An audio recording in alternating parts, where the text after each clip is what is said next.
So this is $1,000. And the question today is, how far are you willing to go to have an extra $1,000 in your bank account? My answer to that question is that I'm literally gonna try to go around the world in 100 hours for this. I'm in Dhaka, Bangladesh right now, and in the next 100 hours, I'm gonna try to go from here to Southeast Asia, then to America, then to the Middle East, and then back here again for this. Let's see how it goes. So I'm in my parents' apartment in Dhaka, Bangladesh, and the first thing you're probably wondering is how exactly am I making or saving $1,000 here? I'm gonna explain that in a second, but first I'm gonna head to the airport because I am running late. Airport drop off. I'm taking just one bag with me because I literally can't take anything else. You'll see why later in the video. 40 degrees Celsius here, and now it's like more than 100 degrees Fahrenheit. Now we're taking an Uber to the airport, which took a while to get because it's very in demand right now, I guess.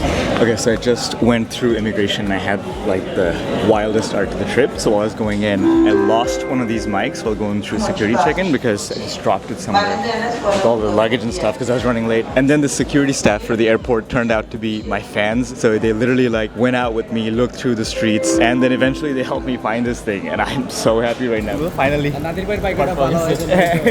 Life in airports is so much easier when you don't have any checked luggage. This is actually how I used to travel. Okay, didn't get this part on camera, but the security check people that check your luggage turned out to be my viewers as well. So they stopped to take some photos too. And then the same thing happened with the boarding staff for my flight. As we flew off towards the first destination of this trip, the first hour of my attempt to go around the world in 100 hours started.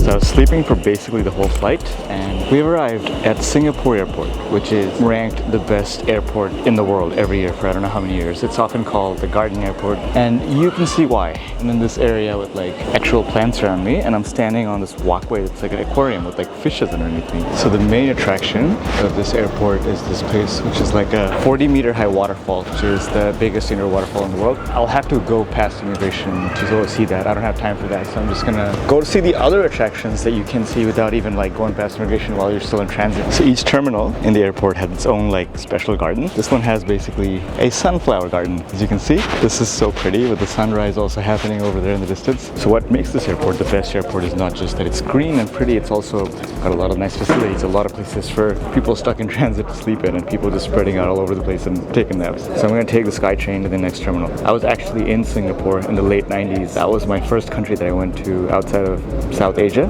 back in the days, and it was really one of my favorite countries, but I don't remember the airport being this fancy back then. It's crazy how much greenery there is even just outside the airport. There's a reason Singapore is called the largest city. So this airport also has a free movie theater with the latest movies playing, and they also offer a free tour of Singapore for people who have a long enough layover to go see the city. But I did some research on what I could do without crossing immigration, and the best place without crossing immigration has to be this one. Okay, there definitely wasn't a designated butterfly garden in this airport last time I was here.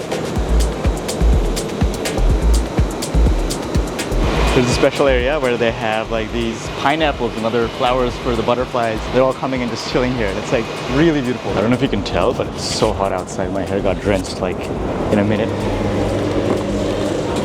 The start of the trip was so wild with losing this mic. Hopefully no more of that going forward in this trip. Unfortunately, I was very, very wrong, as you'll see later in the video. This airport basically has like this fancy food court with all kinds of delicious Southeast Asian food. And I walked right past all of it, went to a 7-Eleven, got myself iced cappuccino and Kit Kat. This is basically Thailand all over again. Okay, now I can talk about how I'm saving the money because I have like 45 minutes till the next flight and I can have a breather finally, because you probably want to save $1,000 too, but you probably can't do what I'm doing unless you have the exact same needs as I do at the exact same time. So I am a full-time filmmaker, video editor, whatever you call it, and I need this for everything, this laptop.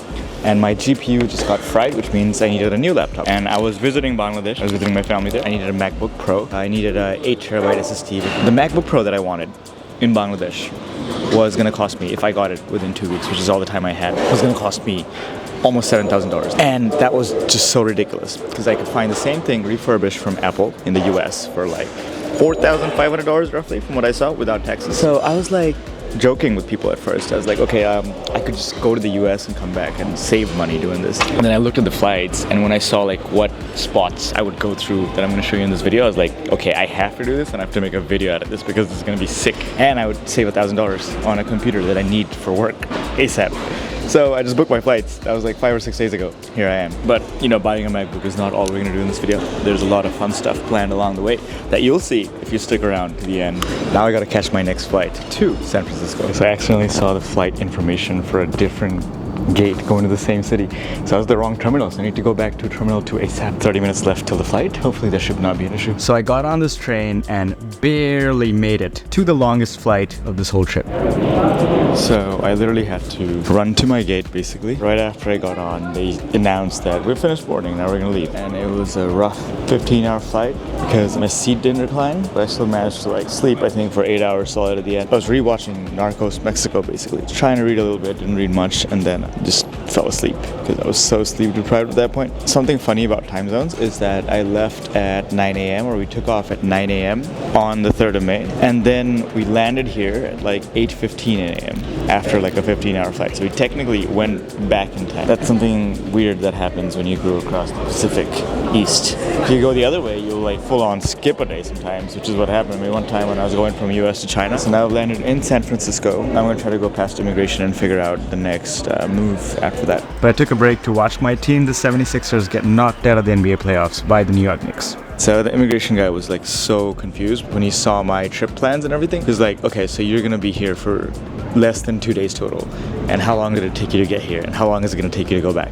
And he just kept asking the same questions again because it didn't make sense because he didn't know what you know about the laptop. And then I eventually just told him about the laptop and he was like, oh wow, they can't just ship it there for cheaper than you coming here. I mean, even if they could, I didn't tell him this is for a YouTube video because that's even harder to explain. But I think he just let me go and he didn't stamp my passport. And then I looked it up and apparently they don't stamp US passports anymore. So I guess I'm in the clear. Now it's 10:20 and I have to get on a flight that's leaving in 40 minutes again to the other side of the country. And you know the crazy part is that this flight I'm about to get on is going to be 1.5 times longer than the flight that I took from Bangladesh to Singapore, which is a long distance and has like 3 big countries in the middle. There's like Burma, Myanmar, then Thailand, then Malaysia, then there's Singapore. And this flight's gonna be longer than that, and I'm not even gonna leave the country. You know what's crazy? This is the first time I've been in California since May 2020, exactly 4 years ago, when I left all my luggage in storage in LA. So I thought I was going away for a few months to Hawaii, and then I just never came back, and all my stuff, except for the 2 backpacks that I left with, are literally still in Los Angeles. And I don't think I'm gonna have time to go get it this time because I have a flight in like an hour, but it's crazy to think it's been 4 years since I've been like home, or what used to be home, I guess. So it was time to move again, and I made my way to flight number 3. Said my goodbyes to California again. Did a little bit of cloud watching on the way and arrived to one of my favorite cities on this planet. And you're not gonna believe what I managed to do right after landing. So it's gonna sound wild, but after losing the mic transmitter in Dhaka airport, it was so wild with losing this mic. Hopefully no more of that. I lost my mic receiver. It was just dangling off my camera and fell off somewhere when I was walking to the Uber area. So I'm filing a lost and found report. Hopefully they get it. Thank God I have a backup mic with me. So I've arrived in Manhattan, in New York, in time for a very special reunion.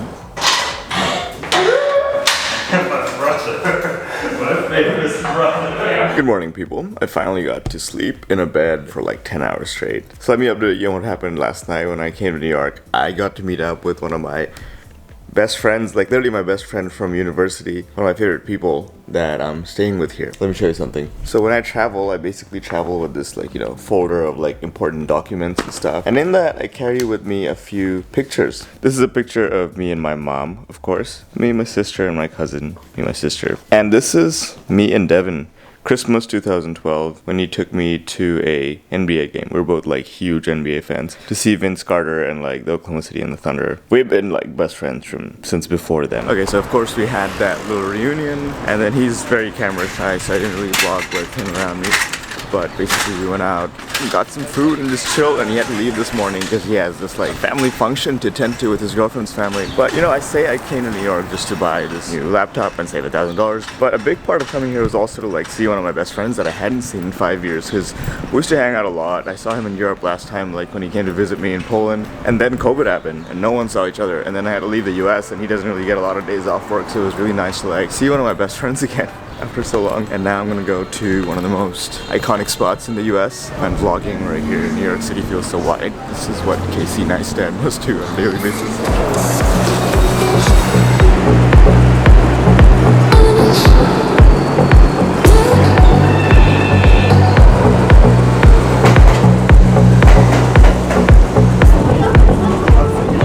So according to some mental math I did, I definitely spent over 50 hours in the New York Metro a decade ago, mostly going between Brooklyn and Manhattan. I have to say things look very familiar, but this part was new. Finally in my vlog. These people wanted to take a picture with a random stranger, and I was like, okay, sure. So you should have figured out by now I'm going to Times Square. So right now I'm in Times Square, which is a commercial hub, a tourist and entertainment hub in the middle of New York City. I'm sure you've seen it in the movies. It's more like a very touristy place than where locals come, but it's pretty cool, and I don't have a lot of time to show you the rest of New York, so this is gonna be it.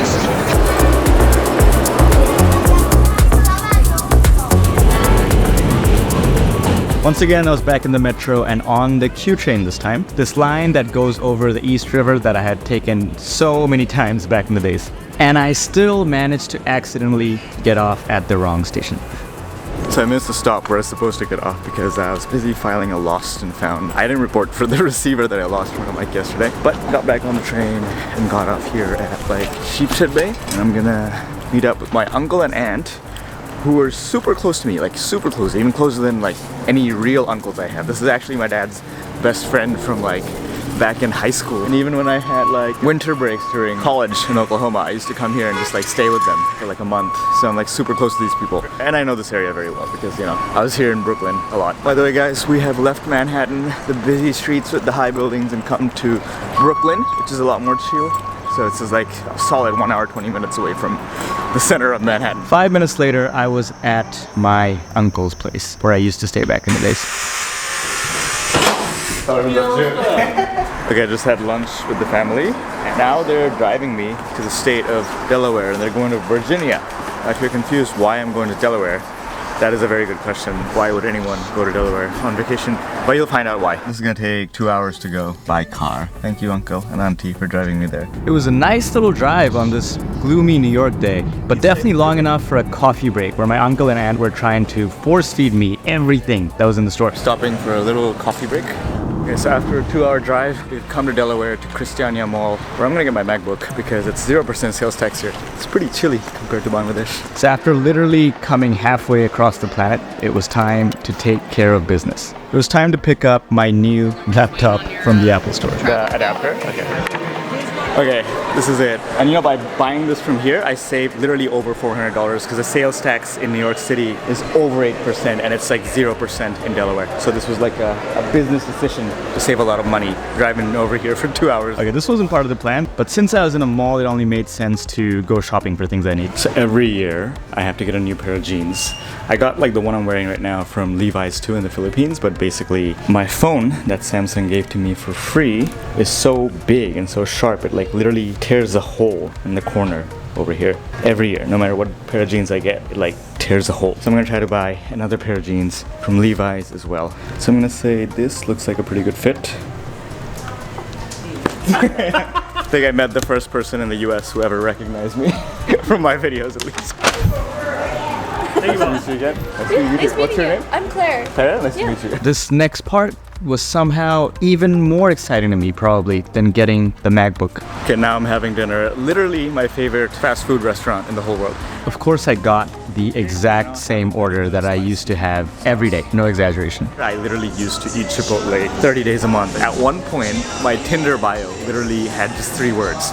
I love Chipotle. Time to eat it. There's so much cheese on it. No, Auntie, please.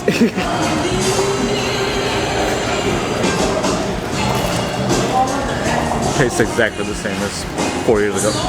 I was gonna take a cheap bus all the way to New York and then take the metro. Turns out there is no cheap bus in the evening, from Wilmington at least. So I'm gonna take a train, an Amtrak train, and this is costing me like $72. Not the cheapest thing. It's gonna go to like Manhattan again. Because it was so cold outside, I waited till the last minute possible to get up to the platform and get on my train. And then I boarded my first train of this entire trip.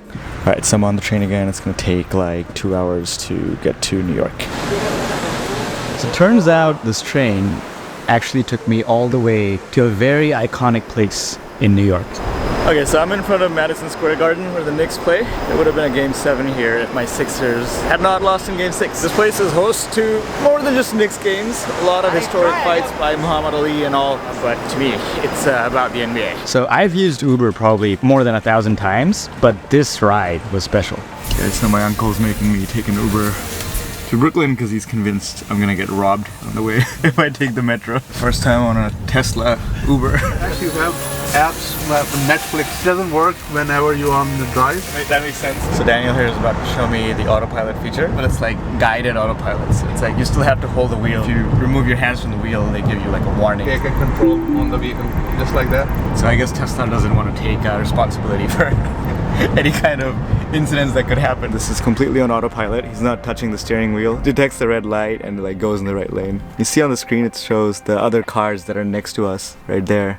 Okay, watch the steering wheel move by itself and then accelerate to a safe speed on the highway with zero input.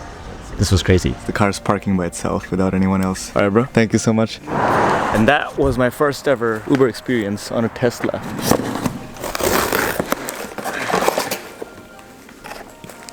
So the mic I lost yesterday has arrived. God bless Amazon, same day delivery. So I'm gonna show you guys my first experience of using a MacBook. To use British English as the main language, press the return key. To use English as the main language? They speak English with an Indian accent. So I got a lot of packages here behind me that you can see. And I need to unpack them and replace a bunch of things. There we go. So this is the newest Osprey Sojourn, which is gonna be my new backpack. My old backpack is still functional. That's the one I made a video about 6 years ago, more than 6 years ago. So I'm surprised it's still functional after so many years of travel. But the belts and the straps are about to give away, so I just got a new one. Sleeping meth. All right, what's this? Oh, this is my Kindle. So it's just a bunch of like TSA locks that I need, memory card readers, and a lot of Old Spice deodorant because I sweat a lot. I get stinky and it's hard to find this for some reason in a lot of other countries. It's 7:06 a.m. and I'm about to head to the airport and I haven't slept all night because I accidentally deleted some very important footage while I was trying to like transfer files into my MacBook. But then I figured out a way to recover it, so I'm panicking less now. And this right here is my big backpack, and my new small backpack is inside it. So I forgot to film myself unpacking this one, but I also got a new day bag because the other one was breaking down, which was now inside and packed into the bigger backpack that I just got. Remember at the start of the video I said I can only take this other bag, the old one, and nothing else? It's because that's the only thing I'm carrying, and the other two are going in check luggage. I'm gonna go to the airport. Okay, so it's like 10:28 a.m. and I'm waiting at the gate at JFK to board the flight to Saudi Arabia, which should be like 12 hours. This part is getting rough without the sleep. It's been like a solid 24 hours without any sleep. After crossing the Pacific Ocean, now it was time to cross the Atlantic Ocean. You know, I tried to read and follow the maps about what was going on, but honestly, I was sleeping for like 10 hours straight when I got on that flight. Okay, so there's a lot that happened in Saudi Arabia. So basically, I have a 12-hour layover in Saudi Arabia. So I'm making a full video about my first day in Saudi Arabia since this is my first time in this country, in Jeddah.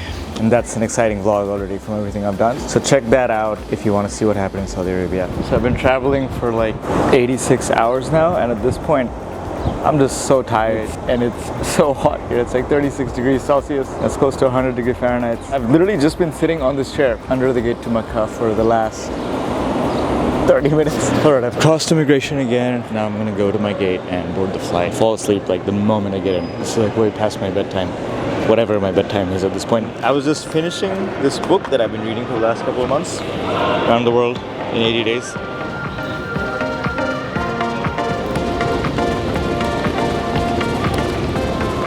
About to board the last flight for this trip. Oh, drop my boarding pass. Drop my boarding pass. As expected for any flight that goes in and out of Bangladesh, this flight was as busy and hectic as it gets. Finally, got back to Dhaka airport within 100 hours. Okay, it's been 99 hours and we've come full circle back in Dhaka. And crossed immigration for the last time for this trip. See, at this point you can see on my face how tired I am. Okay, so I've completed the journey. I'm back at my parents' place and I didn't do much yesterday or the last 24 hours because I was honestly just so tired. That process was more brutal than I thought it was going to be. Out of the 4 nights in the 100 hours or 99 hours, I slept on a bed only once. And out of those 99 hours of traveling, I was on a plane like sitting like this for 45 hours. And I was eating plain food, which is like disgusting the whole time. And I gained 8 pounds. I think that's almost 4 kilos in 4 days, which is crazy. So I was very unhealthy. But we got it done. So let's talk about how much I actually saved at the end of the day. The MacBook itself cost me $4,550.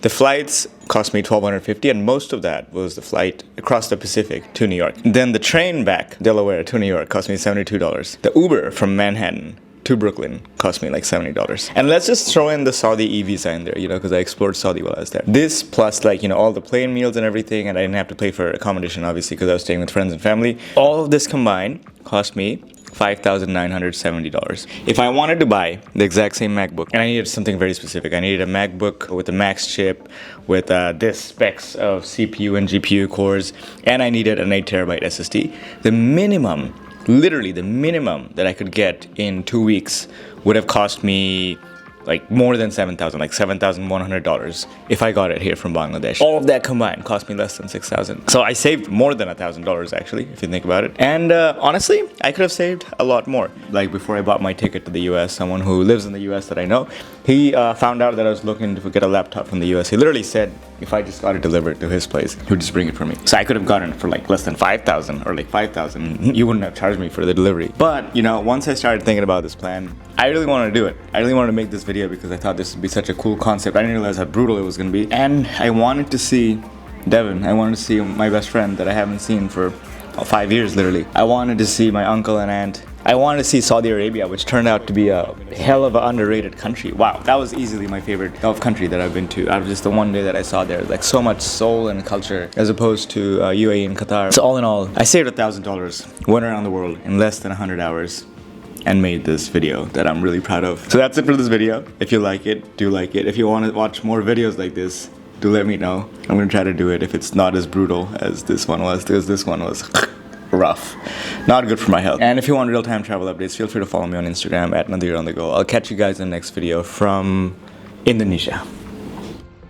আপনি ভোর 5টার সময় এখানে হাতে এত টাকা নিয়ে কি করতেছেন? কিসের ভিডিও করেন? পাখি নাকি মানুষ? কি করতেছেন আপনি এখানে?